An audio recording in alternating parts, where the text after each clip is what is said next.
مولانا مفتی شفیع صاحب رحمت الله علیه لیکلی دی یو کتاب دی علمی کشکول داغه هغه کې وی او عالم بته مدینه شریفه ته او مدینه شریفه کې به په نبی علیہ السلام درود سلام وي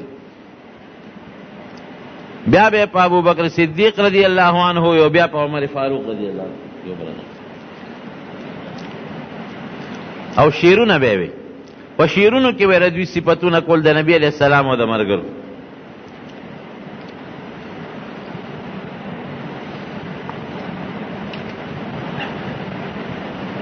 وی چې باندې دا بده لګېدل چې ته د نبی علیہ السلام صفت کې خو کوه نو ته د ابوبکر او د عمر دا صفتونه ولې کې نو دی عالم له دعوت کړی دی وی ما سره به زه ډوډۍ درله کوم ډېره ښه دعوت قبل السنت دی ورسره تللی دی چې تللی دی هغه ورته خپل نوکران او غلامان لمسولو چې دی کور ته دننه که هغوی راونیوه او جبه ته اوویستله او په چاړې وله پرې کړه وی ته په دې جبه د ابوبکر او د عمر صفتونه کې رضی الله عنه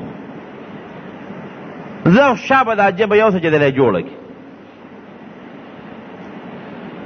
هغه جبه یې ور داسې د لاس کې کېښوده مفتي شفیع صاحب دا لیکلي ښه کشکول د هغه یو رکوټې کتاب وی جبه یې لاس کې کېښوده او وینې ترې داسې بیږي په دې جامو په وجود منډه یې کړه خو چې د هغه کور نه د هغه بدبخته بار راووت را پرېوت وینه چې لاړه چې انسان بېهوشه شي بېهوشه شو د بېهوشۍ په حالت کې نبی کریم صلی الله علیه وسلم لیدلی دی ورسره ملګري دي هلکه دا ولې وی صرف ستا د دې ملګرو د صفت د وجې دا جبه رانه پرې شو اوس دی بېهوشه دی خوب یې وی راکه دا جبه دی څه دی کړه وی ها دا جلاس کې مې ده وی نبی علیہ السلام مبارک ته هغه د جبې ټوټه واغشت وی خوله وازه کړه چې خوله یې وازه کړه هغه باقي جبې پورې پیوس کړه وی خبرې کوه خو چې خبرې شروع کړې راویښ شو جبې ټیک ټاک دا د نبی علیہ السلام مبارک د مرګ نه پس معجزه د وفات نه پس معجزه جبې ټیک شو واپس راغی چې راغی اوس خو یې نوره عقیده مضبوطه شو شعرونه به وي د نبی علیہ السلام صفت به هم کو د صحابه به هم کو د ابوبکر صدیق او د عمر فاروق رضی الله عنهما کلی ته راغی کال نه بیا لاړ حج له چې لاړ بیا د نبی علیہ السلام مبارک روضې ته ودرېده او هغه شعرونه وی او صفتونه کوي درود سلام او بیا د حضرت ابوبکر او د عمر بیا یو سړی راغی ورته یې وی چې ما سره به دې دعوت مې دله کړې ډوډۍ به راسره خو ډېره ښه پلان کې روز باندې او شاګردان ورته وی صاحب دې ډوډۍ د لاسه خو پروس کال درنیودل جبه پرې شو اوس بیا دې څوک به دې مړ کړي وی چې زما جبه پرې شو هغه الله واپس جوړه کړه او دا ایمان دی چې د حضرت ابوبکر او د عمر رضی الله عنهما په وجه رانه څوک سر پرې کړي ما به خدای واپس جمع دیږي چې دعوت له لاړم په هغه کور وردن نه شو چې پروس کال پکې جبه پرې شوې سړي وله ناشنا ډوډۍ وکړه او ډېر دار مدار او قدر او عزت یې وله وکړه چې فارغ شو نو بیا ته سړي تپوس کوي صاحب دا کور دی وپېژن وی او وی څنګه وی پروس کال دلته د چا راوستی وم وی راځه که نه اوس یو کوټې ته یې بوت په هغه کوټه کې یو غټ بیز و بیز او تړلی شوی و په موږي وی دا پیژنې وی او دونه پیژنم چې د خدای یو حیوان دی بیز دی نو وی ته چې پروس کال چا راوستی وی زما پلارو د صحابه او د ابوبکر او د عمر فاروق دشمن و دشمن تا نه هغه جبه پرې کړه ستا جبه الله واپس جوړه کړه او داغه نه هغه سات الله دغه بیس جوړ کړی چې دا په موږي تړلی وی چې ما هغه بیس تاو کتل د سترګو نه اوښکې به دی وی دعا ورته وکړه د ما پلار دی شکل یې د بیس شوی دی چې الله واپس انسان کی چې کوم انسان نه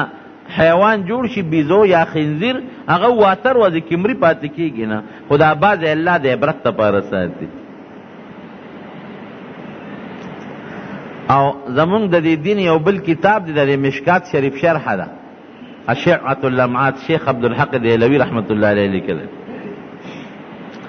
هغه یو واقع نقل کړی ده چې دغه یو عالم به په هندستان کې هغه ته حج له چې حج له عام خلک اوس هم ځي نو خپلو یارانو دوستانو سره لاړ شي سلام کلام اخنه بخنه وغواړي تاله سره وړم څه دعا دله وکړم دا طریقه ده نو په هندستان کې خو هر قسمه خلکي د دې یو دوست هغه له ورغی هلکه ملګري حج لزم وایه ستا څه پیغام دی وی یاره زما یو کار دی خو راله بیا ونه کړی شي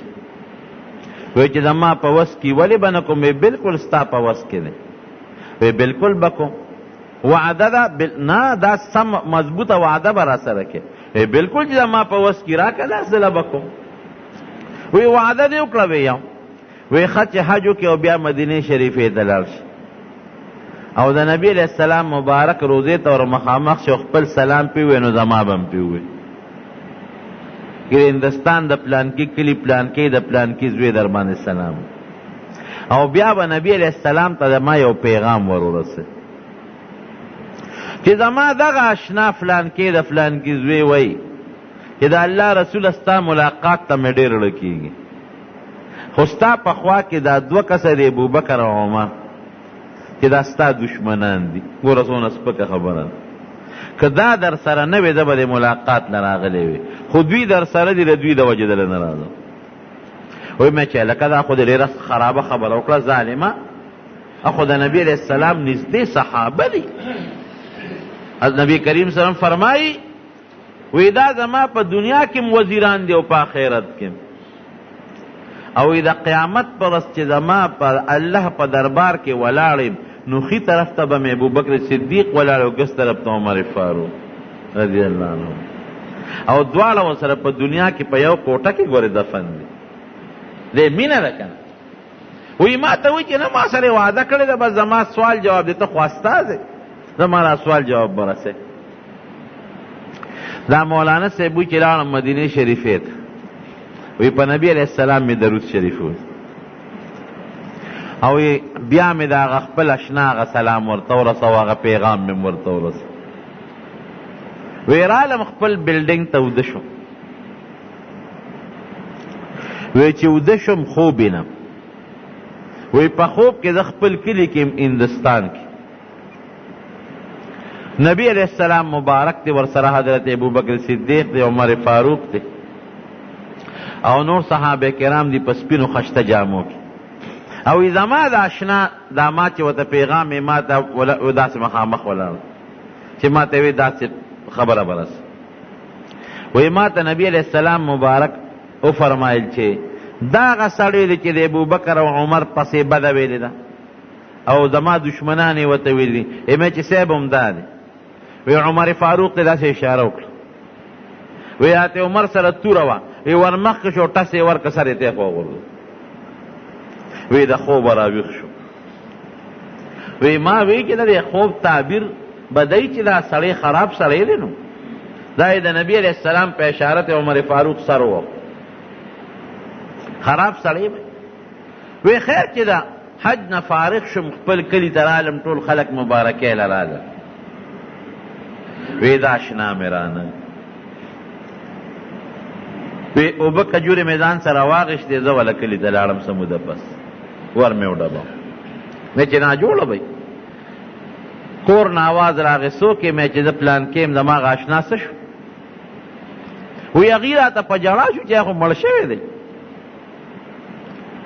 مې چې څه چل شوی دی په څه بیماری مړ دی کله مړ دی وی چې ته حج له لاړې یو څو ورځې پس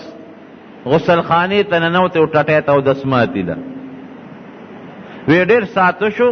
راونوت، مونږ ورپسې ور ډبه خوند یې ونه کو. وی بیا م ورپسې دروازه ماته کړه، نو په ټټۍ کې دننه چا په توره والې سر یو خوا پروت او تنه بل خوا پروت. او مونږ ته سړی نه دی معلوم چې چا والې دی.